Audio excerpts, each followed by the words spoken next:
Hello friends. ज्या कामाचा मला कंटाळा येतो ना, तेच काम मला आज करावं लागलं. ते मी तुम्हाला पुढं सांगतेच. त्या अगोदर ना मी वरच्या रूम आहे ना पुसून घेतल्या. झाडून झाल्यानंतर पुसून घेतल्या, कारण ते वरच्या रूम मी 15-15 दिवस तशा पुशीत नाही. त्यांचा वापरच होत नाही म्हणून फक्त धूळ बसल्यामुळे मला वरच्या गॅलऱ्या आणि नाही का रूम पुसावा लागल्या. ते काम झाल्यानंतर ना 2 दिवसापासून दळण आणून पडलं होतं, पण मला पीठ चाळायचा भरपूर कंटाळा येतो.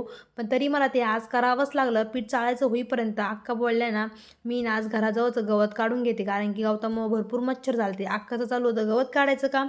त्याच्यानंतर सिद्धू पण आला शाळेतून आल्यानंतर सिद्धूचं त्याच्या भावावरचं प्रेम पाहून मला तरी बरं वाटत होतं. तो छानपैकी त्याला सांभाळतो आणि त्याच्याबरोबर खेळतो पण. संध्याकाळच्या वेळेला सिद्धूचे पप्पा आणि अक्का लागले होते गाय प्यायला. तसे तर याच्या अगोदर मी पण गाय पिऊ लागत होते, पण माझं छोटं बाळ असल्यामुळे ना आता ना तेच दोघं जण गाय पित्या. त्यांच्या गाय प्यायच्या होईपर्यंत मी रात्रीची देवपूजा करून घेतली. देवपूजा करून झाल्यावर माझ्या स्वयंपाकाची तयारी केली. चला आता पुन्हा भेटूया पुढच्या ब्लॉगमध्ये. Bye bye.